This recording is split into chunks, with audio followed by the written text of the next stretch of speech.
नमस्कार दोस्तों, मैं अनुराग ओझा। कैसे हैं आप लोग? ठीक ही होंगे। इस देश में आम आदमी की जिंदगी बड़ी सस्ती है गुरु।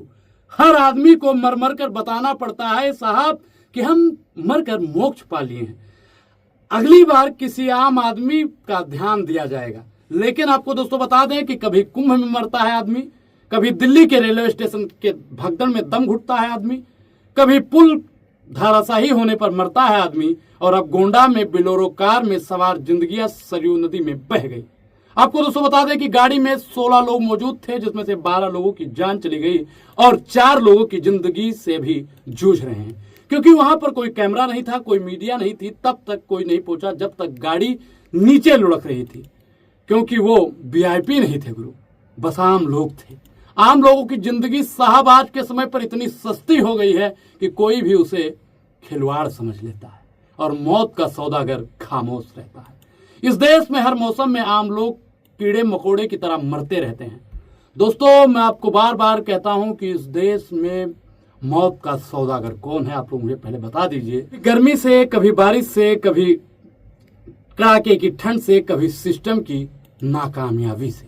गोंडा का यह हादसा पहली बार नहीं हुआ है। इससे पहले भी दिल दहलाने वाला कई रोड हादसा आ गया है। हर बार मरने वाला बदलता है, लेकिन मौत का तरीका वही रहता है, लापरवाही। अब सोचिए, सरयू नहर के उस सड़क पर कोई बोर्ड नहीं है, रेलिंग नहीं है, कोई अलर्ट साइन नहीं है। जब गाड़ी चला रहे हैं तो अचानक सामने नहर आ जाए तो क्या होगा साहब? आप लोग मुझे सोचिए और अपनी प्रतिक्रिया दे दीजिए। गोंडा में हुआ, गाड़ी पानी में समा गई, सांसें बंद हो गई और अब सरकार 5 लाख का मुआवजा दे रही है। जैसे कोई बच्चा रोता है तो उसको चॉकलेट थमा दिया जाता है। समझ रहे हैं ना गुरु क्या चल रहा है इस देश में?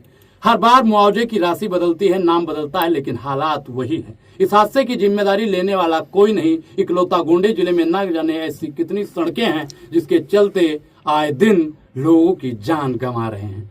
और सोचिए दोस्तों, अब बहुत सोचने का समय आ गया है। क्या लोगों की जान की कीमत महज 2 पहिया वाहन की कीमत के बराबर रह गई है? परिजनों को 2, 4, 5 लाख रुपए थमा दिए जाते हैं, लेकिन आप लोग को फर्क नहीं पड़ता।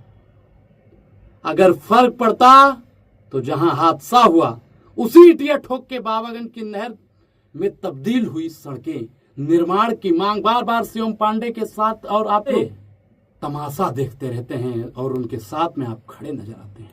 सड़क निर्माण के लिए शिवम पांडे ने कीचड़ में नहर पर धान की रुपाई भी की थी। आपने दोस्तों देखा होगा। हर संभव कोशिश की ताकि आप लोग के लिए सड़क का निर्माण हो सके, लेकिन आप लोग, क्योंकि हमें तो साहब फर्क नहीं पड़ता, मरने वाला तो दूसरे के घर से है ना साहब। किसी ने लिखा था कि जलते घर को देखने वालों, फूस का छप्पर आपका है, आपके आगे तेज हवा है, आगे मुकद्दर आपका है। उसके एक कत्ल पर मैं भी चुप था, मेरा नंबर अब आया, मेरे कत्ल पर आप भी चुप हैं, अगला नंबर आपका है। लेकिन आप जिन्हें सिस्टम पर सवाल उठाना चाहिए वो कहेंगे साहब मत बोलिए, यह हादसा था। अरे हादसा नहीं, गुनाह था, गुनाह। गुनाह उस लापरवाही का जो हर गांव, हर सड़क, हर पुल पर होता रहता है। हर अधिकारी, हर ठेकेदार, हर नेता दस्तखत के नीचे छुपी हुई जो हर उस फाइल में कैद होती है, जो अब तक नहीं खुलती जब तक कोई मर न जाए। गोंडा के उस रास्ते पर हर रोज हजारों गाड़ियां निकलती हैं। किसी ने नहीं पूछा कि यहाँ रैलियां क्यों नहीं है। और अगर कोई सिस्टम पर सवाल कर देता है तो उसे नेता विरोधी, देश विरोधी और तमाम ऐसे शब्दों से नवाजा जाता है।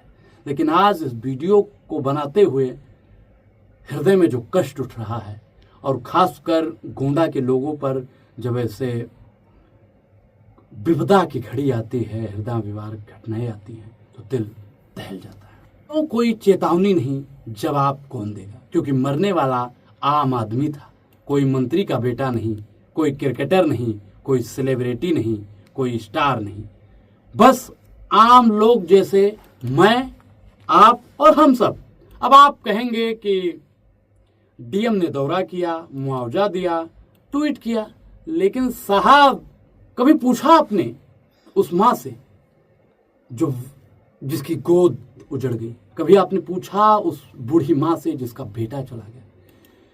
कभी आपने पूछा उस बेटी से, जाकर पूछिए जिसके सर से पिता का साया उठ गया। उस परिवार से जाकर पूछिए। वो माँ कहती रही, साहब बेटा कहकर गया था लौटूंगा, लेकिन अब सब कुछ खत्म हो गया, मैं बर्बाद हो गई। और सरकार कहती है हम जांच करवा रहे हैं, लेकिन हम जानते हैं ना जांच का कोई मतलब होगा, ना फाइल बनेगी, फोटो खींचेगी, मुआवजा बटेगा और आप सब लोग भूल जाएंगे।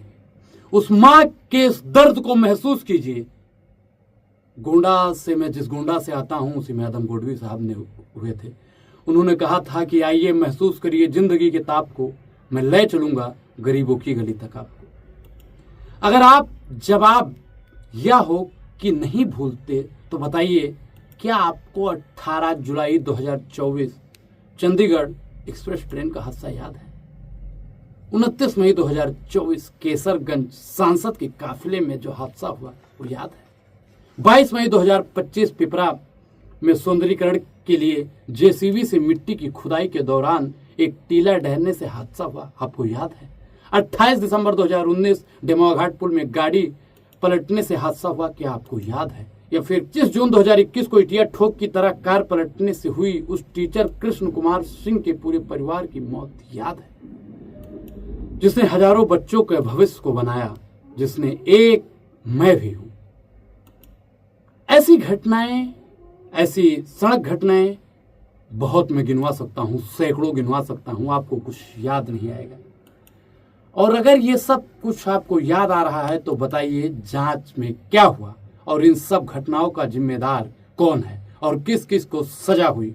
इन मामलों में यकीन आपके पास इन सब का कोई जवाब नहीं होगा, क्योंकि सबको भूलने की आदत हो चुकी है। याद तभी रहता है जब खुद पर बीतती है। तभी किसी ने लिखा दोस्तों कि जाके पाँव न फटे विवाई, ते का जाने पीर पर आई।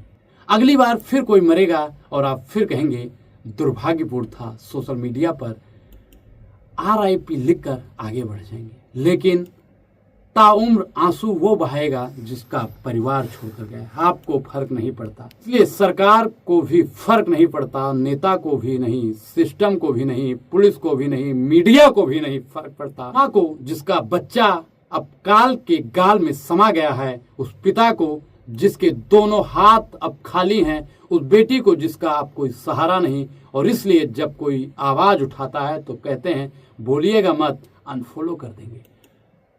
कर दीजिएगा अनफॉलो साहब, हमें फर्क नहीं पड़ता। अगली बार जब आपके अपने की लाश कहीं से निकले तो ये मत पूछिए कि कोई पहले क्यों नहीं बोलता, हमारे लिए कोई खड़ा क्यों नहीं होता।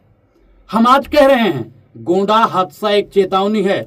सरयू नहर में डूबते वो लोग चुपचाप कह रहे थे हम तो मोक्ष पा लिए, अगली बार किसी को बचा लेना। आप बचाइए, जागिए और सवाल पूछिए, वरना अगली न्यूज आपके नाम का होगा। जान से बड़ी कोई जीत नहीं होती, हाथ से नहीं, लापरवाही के खिलाफ बोलिए, क्योंकि चुप रहना अब गुनाह है। पूरी बातचीत को लेकर आप क्या सोचते हैं, अपनी प्रतिक्रिया जरूर दें।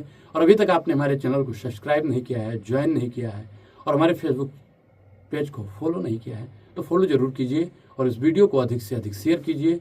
मृतकों को भावपूर्ण श्रद्धांजलि और जो घायल हैं उनके शीघ्र स्वस्थ होने की कामना करते हैं। बहुत बहुत धन्यवाद।